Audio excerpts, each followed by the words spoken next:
नमस्कार, sports India के साथ मैं हूं दीपक कुमार। कोच और कप्तान विवाद से ध्यान हटाते हुए विराट कोहली की कप्तानी में भारतीय क्रिकेट टीम वेस्टइंडीज दौरे की शुरुआत करने उतरेगी, जहां वो मेजबान टीम के साथ सीरीज का पहला वनडे खेलेगी। कोच अनिल कुंबले ने कप्तान विराट के साथ मतभेदों के कारण विंडीज दौरे से ठीक पहले अपना पद छोड़ दिया, जिसके बाद भारतीय टीम बिना मुख्य कोच के ही वेस्टइंडीज पहुंची है। यहां टीम के सामने जीत की पटरी पर लौटने से लेकर सीरीज को 5-0 से जीतने तक की चुनौती भी होगी और रोहित शर्मा के बिना ओपनिंग पेयर भी भारतीय टीम के लिए किसी चुनौती से कम नहीं होगी। वेस्टइंडीज में भारत का प्रदर्शन औसत ही रहा है। ऐसे में टीम इन चुनौतियों से पार पाकर सीरीज भी अपना नाम करना चाहेगी। स्पोर्ट्स इंडिया में कोच कप्तान के विवाद के बीच विंडीज की विराट चुनौती पर बात करेंगे।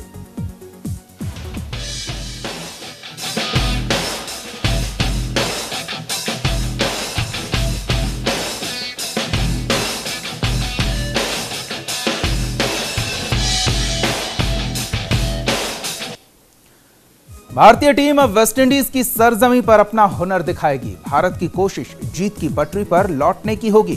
वहीं विंडीज भारत के खिलाफ जीत दर्ज कर वर्ल्ड कप के लिए सीधा रास्ता बनाना चाहेगी। देखिए ये रिपोर्ट।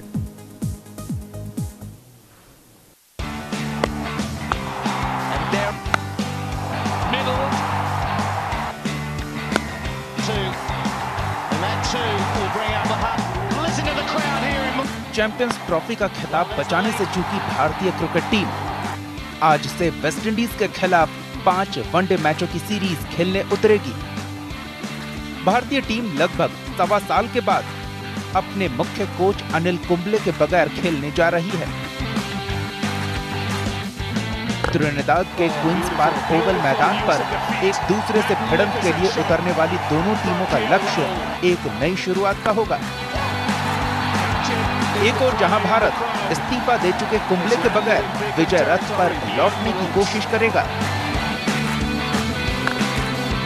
वहीं वेस्टइंडीज 2019 विश्व कप में प्रवेश हासिल करने के लक्ष्य के साथ मैदान पर उतरेगा।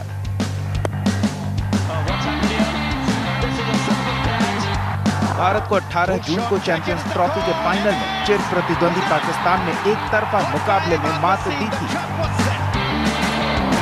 विराट कोहली की टीम के लिए ये हार किसी बड़े झटके से कम नहीं है। ऐसे में कप्तान के सामने अपनी टीम में उस जोश और जुनून को वापस लाने की चुनौती है, जो फाइनल में हार से पहले टीम के पास थी। इस सीरीज में उनके कंधों पर कई जिम्मेदारियां भी होंगी। सबसे बड़ी जिम्मेदारी टीम को मुख्य कोच की गैर मौजूदगी में संभालने की होगी। कुंबले ने मंगलवार को अपने पद से इस्तीफा दे दिया। इस कारण बिना कोच के वेस्टइंडीज दौरे पर गई टीम के कप्तान कोहली पर दोहरी जिम्मेदारी है। हालांकि टीम के साथ बल्लेबाजी कोच संजय बांगर हैं। वहीं वेस्टइंडीज के पास 2019 विश्व कप में सीधे प्रवेश के कम ही मौके बचे हैं। भारत के खिलाफ सीरीज संभवतः आखिरी मौका हो। इस साल सितंबर के आखिर तक आईसीसी एक दिवसीय रैंकिंग में मेजबान इंग्लैंड के साथ शीर्ष 7 स्थान पर रहने वाली टीमें विश्व कप में सीधे प्रवेश करेंगी, जबकि बाकी टीमों को क्वालिफायर टूर्नामेंट खेलना होगा। हाल ही में वेस्टइंडीज ने अफगानिस्तान के खिलाफ वनडे सीरीज खेली थी, जिसके पहले मैच में उसे हार मिली थी, जबकि दूसरे में जीत। हालांकि तीसरा मैच बारिश की भेंट चढ़ने के साथ ही सीरीज जीतने का सपना भी धुल गया। ऐसे में अब वेस्टइंडीज अपनी सरजमी पर चैंपियंस ट्रॉफी की उप विजेता को हराने की भरपूर कोशिश करेगी। Sports desk. भारत और वेस्टइंडीज के एक एक खिलाड़ियों का तुलनात्मक तौर पर देखें, नजर डालते हैं उनके आंकड़े क्या कहते हैं और जीत की कितनी संभावना फिलहाल बनती दिख रही है। क्या भारत अपने रिकॉर्ड को वेस्टइंडीज में और बेहतर कर सकता है, या फिर वेस्टइंडीज के खिलाड़ी एक बार फिर अपने बुरे प्रदर्शन के कारण मात खाएंगे और वर्ल्ड कप पहुंचने की उनकी चुनौती है वो कितनी दमदार है, ये भी जरूर देखेंगे। आंकड़े क्या कहते हैं। अंकुर, क्या लगता है ये टीम वो टीम है जो वेस्टइंडीज को वर्ल्ड कप जिताते आई थी और क्रिस गेल भी अब नहीं है? देखिए, शुरुआत में वेस्टइंडीज की टीम काफ़ी अनुभवी थी और लगातार अगर 3 सीरीज कोई टीम जीत सकती है तो वो वेस्टइंडीज़ की टीम के नाम ये रिकॉर्ड है। भारत जब जब वहाँ पर गई और हर बार हार का मुंह देखना पड़ा। इवन राहुल द्रविड़ की कप्तानी में भी भारतीय टीम हार करके आई थी। अभी हाल ही में वेस्टइंडीज़ का एक बुरा दौर शुरू हुआ है और उसके चलते वो ना तो चैंपियंस ट्रॉफी में अपनी जगह बना पाई। इवन जब रैना के अगुवाई में यहाँ पर टीम वेस्टइंडीज़ गई थी उस दौरान भी 3-2 से यहाँ पर वेस्टइंडीज की टीम को शिकस्त खानी पड़ी थी। तो हालांकि अब जो टीम है वो एकदम युवा टीम है और उसके पास भारत की तुलना में अनुभव काफी कम है। अगर ग्राफिक्स से नजर अगर डालना चाहें तो दोनों ही टीम में यहाँ पर काफी ऊपर नीचे अगर देख सकते हैं उतार चढ़ाव देखने को मिलते हैं। ना तो यहाँ पर शिखर धवन से कोई तुलना है उनकी टीम की और ना ही विराट कोहली से। तो लेकिन शुरुआत करते हैं शिखर धवन और उनके टीम के ओपनर से। तो आंकड़ों पर नजर डालते हैं, क्या कहते हैं आंकड़े, और फिर देखते हैं कि किस तरह से किसमें कितना दम है। हर एक के आंकड़े अपने अपने परफॉर्मेंस को दर्शाता है। शिखर धवन और एवन लुइस बिल्कुल दोनों युवा खिलाड़ी हैं, लेकिन अनुभव की अगर दृष्टि से बात की जाए दीपक तो शिखर धवन से अनुभव इनका काफी कम है। 3,428 रन इनके खाते में और वर्तमान में अगर बात की जाए तो चैंपियंस ट्रॉफी में जिस तरह का उनका प्रदर्शन रहा है उसके अनुसार आप देख सकते हैं कि इनकी तुलना नहीं की जा सकती। फिलहाल लगातार शतक जड़ रहे हैं और शतक जड़ रहे हैं और इस समय भी जो आंकड़े अगर देख सकते हैं आप तो 38.52 की एवरेज है, जबकि इनकी अगर बात की जाए एवन की तो 29.46 है। तो काफी कम एवरेज है इनका। मुकाबले भी कम है, 14 मुकाबले खेले और अगर बेस्ट स्कोर की बात करें तो 148 रन, यानी कि लंबी पारी खेल सकते हैं। लेकिन आप देख सकते हैं रन भी 383 रन बनाए हैं महज, जो कि एक वनडे के नाते से काफी कम स्कोर कहेंगे और कम अनुभव भी कहेंगे। शिखर धवन से इनकी तुलना फिलहाल नहीं की जा सकती। इस टूर्नामेंट में कैसा करते हैं वो देखने वाली बात होगी। बिल्कुल, तो आगे बढ़ते हैं। बहरहाल शिखर धवन के सामने चुनौती होगी कि उनके सामने एक नया पार्टनर होगा। बिल्कुल, उनके सामने सबसे बड़ी चुनौती यही है कि विराट कोहली खुद यहां पर ओपनिंग करने आते हैं या अजिंक्य रहाणे उनके पास एक ऑप्शन है। हो सकता है वो अपने पुराने ऑप्शन को ही आजमाते हुए नजर आए। रोहित शर्मा इस टूर्नामेंट में नहीं गए हैं क्योंकि काफी समय से यहां पर पूरी तरह से फिट नहीं थे और हालांकि चैंपियंस ट्रॉफी में वो जरूर खेले हैं लेकिन उनको विश्राम दिया गया है और ऐसी स्थिति में अब हो सकता है कि ये बड़ा नाम विराट कोहली खुद कप्तान है और कोशिश होगी कि शिखर धवन के साथ हो सकता है ओपनिंग करने के लिए आए यहाँ पर। लेकिन विराट कोहली ओपनिंग करें लगता नहीं है फिलहाल। केरॉन और विराट के आंकड़ों की अगर बात कर लें तो क्या लगता है अंकुर? विराट तो वैसे तुलना तो नहीं कर सकते हैं लेकिन केरॉन के आंकड़े भी बताते हैं कि ये अपनी टीम के हिसाब से बेहतर परफॉर्म करेंगे। देखिए, यहाँ पर भी वही बात है जो शिखर धवन और एवन के बीच में थी कि यहाँ पर उनके पास एक युवा खिलाड़ी हैं और उनके पास बहुत कुछ है करने के लिए, जबकि विराट कोहली की अगर बात की जाए तो उनके जैसा इस समय कोई खिलाड़ी नहीं है, नंबर 1 की पोजीशन पर है। तो ऐसी स्थिति में अगर विराट कोहली से इनकी तुलना की जाए, तुलना करना सही नहीं होगा, लेकिन अपनी टीम के लिए अगर केरॉन चलते हैं तो कहीं ना कहीं लाभकारी सिद्ध जरूर होंगे। आप आंकड़ों के पे नजर डाल सकते हैं कि महज 24.91 की उनकी औसत है, जबकि इनकी औसत 50 से ऊपर 54 यहाँ पर एक बड़ा एवरेज है वनडे के नाते से। तो विराट कोहली एक अच्छे खिलाड़ी हैं लेकिन केरॉन पावेल को अभी नजरअंदाज नहीं करना चाहिए। युवा खिलाड़ी हैं, कभी भी अपने बल्ले से दम दिखा सकते हैं। चलिए आगे बढ़ते हैं और देखते हैं कि आगे क्या है हमारे पास। तो ऋषभ पंत और रोवमन पॉवेल हैं। ऋषभ पंत अंतर्राष्ट्रीय क्रिकेट का वो अनुभव नहीं, लेकिन रॉवेल की अगर बात कर लें पॉवेल की तो इनका औसत भी कुछ ऐसा नहीं है कि उनके टक्कर में हो। देखिए, रोहित को यहाँ पर बैठाया गया था तो उनकी जगह किसी अच्छे हुनरबाज को देने थी जगह, और ऋषभ पंत इस समय अच्छी फॉर्म में चल रहे हैं। आईपीएल में उन्होंने अपना हुनर भी दिखाया और जिस तरह से बात की जा रही थी कि अब धोनी का सब्स्टिट्यूट ढूंढा जा रहा है तो ऋषभ पंत अब उस सब्स्टिट्यूट के नाते से उनको मौका दिए जाएंगे, जरूर दिए जाएंगे। उनके अगर A क्लास की बात की जाए तो हालांकि उनका औसत अच्छा नहीं है, लेकिन जब वो T20 में खेले हैं तो उनका बल्ला गरजा है और ऐसा गरजा है कि सामने वाली टीम का विध्वंस ही हुआ है। तो वो चीज अगर इस टूर्नामेंट में देखने को मिलती है तो आगामी टूर्नामेंट में वो जगह बनाते हुए नजर आए। लेकिन अंकुर, फिर यहाँ ये भी सवाल उठता है कि अगर ऋषभ पंत को धोनी का सब्स्टिट्यूट के तौर पर आगे तैयार किया जा रहा है तो फिर धोनी इस सीरीज में किस भूमिका में होंगे? देखिए, धोनी की तो कोई तुलना ही नहीं की जा सकती। वो तो एक हरफनमौला खिलाड़ी हैं और अच्छे विकेट कीपर भी हैं, तो उनकी तुलना अभी करना जरूरी नहीं है। लेकिन जिस तरह से यहाँ पर अंडर 19 के कोच राहुल द्रविड़ ने बात कही है कि युवराज और माफ कीजिएगा धोनी, इन दोनों का सब्स्टिट्यूट ढूंढना होगा, तो अब ये सब्स्टिट्यूट के तौर पे ये बड़ा नाम सामने निकल करके आ रहा है। इनका अच्छा औसत रहा है अपने स्तर पर, लेकिन अब वनडे में किस तरह का मैच खेलते हैं वो देखने वाली बात है। बिल्कुल, बाहर जा रहे हैं, पहली बार खेलने बड़ी टीम के साथ। आगे देखते हैं आगे क्या आंकड़े कह रहे हैं हमारे पास। फिलहाल युवराज सिंह की बात कर लें, युवराज और जसन होल्डर इन दोनों की तुलना करें तो अपनी अपनी टीम के लिए एक मजबूत स्तंभ की तरह हैं। आंकड़े हालांकि दोनों के अनुभव बयां कर रहे हैं, पर होल्डर अपनी टीम को होल्ड कर सकते हैं जीत के लिए। बिल्कुल, टीम के कप्तान हैं और होल्ड करना इनका वाजिब भी है, बनता भी है। जबकि युवराज सिंह 301 मुकाबले खेल चुके हैं और इतना लंबा अनुभव भारत के नजरिए से केवल 5 खिलाड़ियों के पास है। सचिन, अजहर, राहुल द्रविड़ और सौरव गांगुली के बाद ये 5वां नाम है जो 300 वनडे मैच खेल चुका है। तो ऐसे स्थिति में देखिए, मैं कहूंगा इन दोनों टीमों की तुलना नहीं करनी चाहिए, क्योंकि कहीं पे भी अनुभव नहीं है। वेस्ट इंडीज की युवा टीम है और जबकि पूरी तरह से अनुभवी टीम है। कोशिश उनकी यही रहेगी कि अभी जिस तरह से चैंपियंस ट्रॉफी में उन्होंने हार का सामना करा है फाइनल में, उस भूल को यहाँ पर फिर से दोहराना नहीं चाहेंगे और इस टीम को हल्के में नहीं लेना चाहेंगे। तो ऐसी स्थिति में युवराज का खेलना और परफॉर्म करना एक अहमियत रखेगा, क्योंकि इनका जो आंकड़े हैं वो काफ़ी स्ट्रगलिंग रहते हैं, कभी चलते हैं कभी नहीं चलते हैं। एवरेज खुद बता रही है 36.78 की इनकी एवरेज है। अभी हाल ही में इसी वर्ष उन्होंने 150 रन भी मारे हैं वनडे में, लेकिन इनका परफॉर्मेंस नियमित नहीं हो पा रहा है और ये नियमितता लानी होगी युवराज को अगर टीम में बने रहना है। अनुभव के साथ ही आएगा शायद।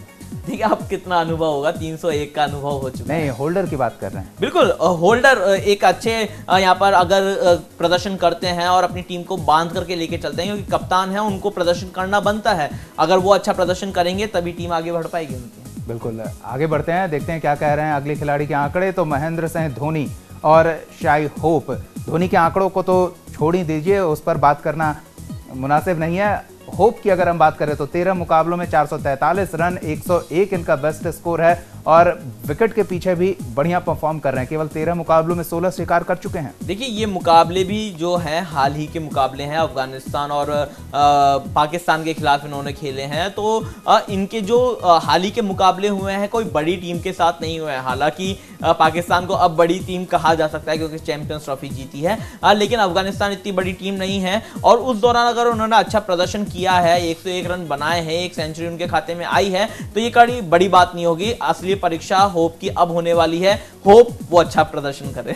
बिल्कुल, लेकिन धोनी की टीम में भूमिका अभी भी संदेहास्पद है। अगर ऋषभ पंत खेलते हैं तो धोनी विकेट के पीछे नजर आएंगे या वो नजर आएंगे धोनी सलाहकार के तौर पर नजर आएंगे, फील्डिंग करते दिखेंगे, बल्लेबाजी की तो उनकी जिम्मेदारी बनती ही है। देखिए, जब से कप्तान कोहली और कोच अनिल कुंबले का विवाद सामने आया है, उसके बाद से अगर आपने नेट प्रैक्टिस भी देखी हो इनकी, तो लगातार नेट पर कोच की भूमिका निभा रहे हैं धोनी।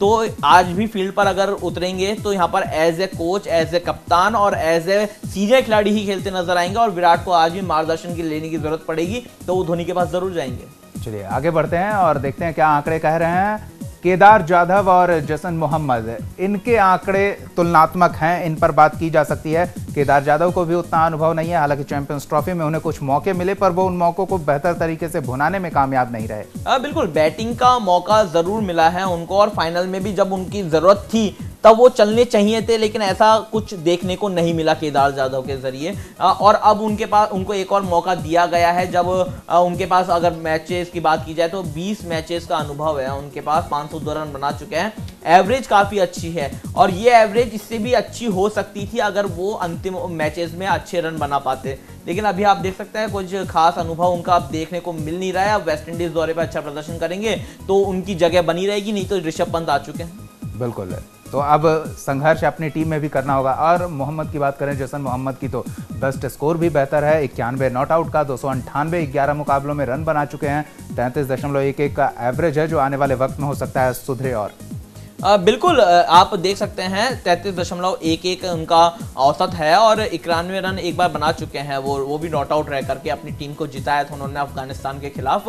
तो जब अफगानिस्तान के खिलाफ इतना स्ट्रगल करना पड़ा है वेस्ट इंडीज को, तो भारत के सामने कितना स्ट्रगल करना पड़ेगा ये देखने वाली बात होगी। लेकिन वेस्ट इंडीज की सरजमी पर वेस्ट इंडीज का औसत, जीत का औसत काफी अच्छा रहा है। अभी तक अगर मुकाबलों की बात की जाए तो यहाँ पर 7 सीरीज खेल चुके हैं, जिसमें से 4 बार यहाँ पर वेस्ट इंडीज जीती है। तो आप इस आंकड़े को अगर भुला सकें तो हम आगे बात कर पाएंगे। अदरवाइज वेस्ट इंडीज एक बड़ी टीम है और बड़ी टीम इस नजरिए से है क्योंकि वो 4 बार सीरीज हरा चुकी है भारत को। बिल्कुल, नाम बड़े हैं दर्शन क्या होते हैं ये देखने वाली बात होगी। आगे आंकड़ों पर नजर डालते हैं, क्या कहते हैं हार्दिक पांड्या और जोनाथन कार्टर के आंकड़े। 26 मुकाबलों में 511 रन, 54 का बेस्ट स्कोर है, 3 विकेट भी हासिल कर चुके हैं। इनकी तुलना हार्दिक पांड्या से की जाए तो ऊर्जा हार्दिक पांड्या में ज्यादा है, सफलता बेहतर उन्हें मिलती दिख रही है। देखिए युवा खिलाड़ी हैं, दोनों ही युवा खिलाड़ी हैं और दोनों ही अपनी टीम के लिए फास्ट बॉलिंग करते हैं, फास्ट बॉलर ऑलराउंडर हैं, जो कि हार्दिक पांड्या की तो अभी बात कपिल देव से होने लग गई है कि कपिल देव के बाद अगर कोई फास्ट बॉलर ऑलराउंडर आया तो हार्दिक पांड्या आया। और इनकी अगर बात की जाए जोनाथन कार्टर की, तो लगातार अच्छा परफॉर्मेंस इन्होंने अपनी टीम के लिए किया है और ऑलराउंडर परफॉर्मेंस किया है अपनी टीम के लिए। यहाँ पर गेंदबाजी भी की है और बल्लेबाजी भी की है, तो इस नाते से इनकी अगर तुलना की जा रही है हार्दिक पांड्या से तो एकदम सही तुलना है। और इस मैच में भी ये देखने को मिला है कि इन दोनों का प्रदर्शन कैसा रहता है, क्योंकि इनके प्रदर्शन के बिहाफ पर ही टीम का मिडिल ऑर्डर संभलेगा, इनके प्रदर्शन के बिहाफ पर ही टीम के जो स्लॉग ओवर्स हैं वो संभलते हुए नजर आएंगे। लेकिन अगर हार्दिक की बात करें तो क्या वेस्टइंडीज कंडीशन में वो इतने जल्दी सेट हो पाएंगे, ये भी एक चुनौती होगी उनके समक्ष। देखिए युवा खिलाड़ी हैं और उनको मौका मिल रहा है, मौके को उनको भुनाना होगा, क्योंकि इंग्लैंड के दौरे पे भी अगर वो गए थे तो वहां पर भी उनके लिए कंडीशंस उनके मुताबिक नहीं थी। उससे पहले भी वो जो खेले हैं भारतीय सरजमी पर खेले हैं और भारतीय सरजमी पर उनका प्रदर्शन अच्छा रहा है, इस बिहाफ पर ही वो इंग्लैंड गए, इंग्लैंड में अच्छा रहा इसलिए ही वो वेस्ट इंडीज के लिए चुने गए हैं। ऐसी स्थिति में अगर वो वेस्ट इंडीज में अच्छा प्रदर्शन करेंगे तो आगे टीम में बने रहेंगे और फिलहाल इनका सब्स्टिट्यूट नहीं है कोई। चलिए आगे बढ़ते हैं, देखते हैं क्या कह रहे हैं आंकड़े। गेंदबाजों में आर अश्विन और देवेंद्र बिशु। आर अश्विन की तो बात करना वही है, सूर्य को दीपक दिखाना होगा, लेकिन देवेंद्र बिशु की अगर बात करें तो 20 मुकाबलों में 27 विकेट, 4.52 की औसत, 30 रन देकर 3 विकेट एक मुकाबले में झटका है जो इनका बेस्ट है। देखिए अगर स्पिन की बात की जाए तो अगर भारत, पाकिस्तान, श्रीलंका के बाद कहीं से स्पिनर अच्छे निकले हैं तो वेस्ट इंडीज से निकले हैं और बिशु उसी सरजमी से हैं जैसे अच्छे स्पिनर निकल के आए हैं।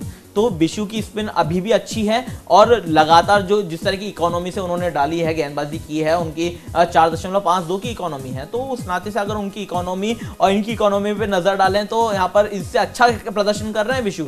तो तुलना अगर की जा रही है तो सही तुलना है। अश्विन वनडे में इतने अच्छे खिलाड़ी नहीं है, इतने माहिर खिलाड़ी नहीं है जितने टेस्ट में है, तो ऐसी स्थिति में अगर उनका प्रदर्शन आज भी देखने को मिलेगा, बिशु और अश्विन में एक अच्छा मुकाबला भी देखने को मिल सकता है। चलिए तो आगे बढ़ते हैं। अश्विन के सामने चुनौती होगी वेस्ट इंडीज में बेहतर परफॉर्म करना। उमेश यादव और एशले नर्स, इनके आंकड़ों पर तुलना की जा सकती है, हालांकि थोड़े महंगे साबित होते रहे और जो बेस्ट स्कोर है वो भी देखकर चौंकने वाली बात है। 62 रन खर्च किए, हालांकि 4 विकेट जरूर लिए हैं, 13 मुकाबलों में 24 विकेट। देखिए अगर आप महंगे और सस्ते की बात कर रहे हैं तो उमेश यादव ने ज्यादा रन गंवाए हैं, उनकी इकोनॉमी 6 की रही है जबकि उनकी तो 4.79 की रही है, तो उस नाते से एक अच्छे फास्ट बॉलर हैं और उमेश यादव भी अच्छे फास्ट बॉलर हैं, दोनों ही अच्छी तरह की इन स्विंग और आउट स्विंग कराने में माहिर हैं। इस स्थिति में अगर इनकी तुलना की जा रही है तो आप विकेट देखिए, 91 विकेट्स उमेश यादव के खाते में है जबकि 24 विकेट ही उनके खाते में है, लेकिन उनका अनुभव है वो महज 13 मैचेस का है और वो 13 मैचेस मैं आपको पहले ही बता चुका हूँ वो खेले गए हैं पाकिस्तान और अफगानिस्तान के खिलाफ। जी आगे बढ़ते हैं, क्या कह रहे हैं आंकड़े। तो भुवनेश्वर कुमार और Alzarri Joseph. Bhuvneshwar Kumar West Indies की तेज पिचों पर काफी मारक साबित हो सकते हैं, दोनों तरफ से स्विंग लेते हैं। बिल्कुल, यहाँ पर भुवनेश्वर कुमार की स्विंग ही सबसे ज्यादा काम आने वाली है और यही ट्रम्प कार्ड साबित होंगे, क्योंकि वेस्ट इंडीज पे अगर स्पिन बाद में चलती है, पहले फास्ट बॉलर्स चलते हैं और फास्ट बॉलर्स चलते हैं, इसी वजह से यहाँ पर भुवनेश्वर कुमार की यहाँ पर भूमिका और बढ़ जाती है और इसलिए भी बढ़ जाती है क्योंकि यहाँ पर हमारे पास बुमराह नहीं है।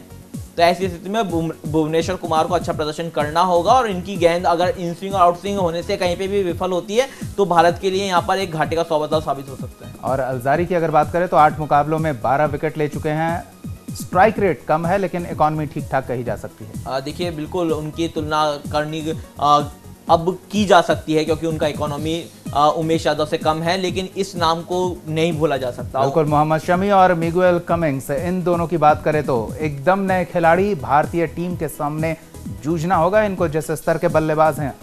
देखिए नए खिलाड़ी हैं बिल्कुल, वाकई आपने अफगानिस्तान के खिलाफ ही इन्होंने एकमात्र सीरीज खेली है, पाकिस्तान के खिलाफ भी इनको मौका नहीं मिला था, जरूर ये सिटिंग बेंच में थे, लेकिन मोहम्मद शमी जो लगातार अच्छा परफॉर्मेंस कर रहे हैं लेकिन इंजर्ड होने की वजह से टीम से बाहर रहते हैं या फिर बेंच बने रहते हैं, बेंच स्ट्रेंथ बने रहते हैं।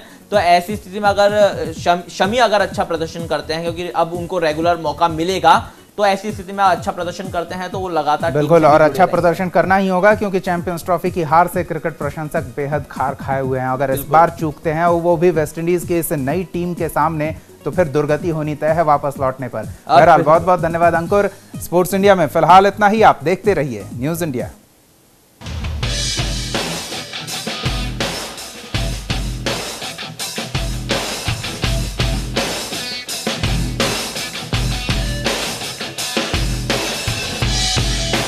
आप हमारे चैनल को YouTube पर सब्सक्राइब कर सकते हैं न्यूज इंडिया निम्स पर। इसके अलावा आप ट्विटर पर भी हमें न्यूज इंडिया 17 पर फॉलो कर सकते हैं। फेसबुक पर आप newsindia.nimsUnai पर हमें लाइक कर सकते हैं।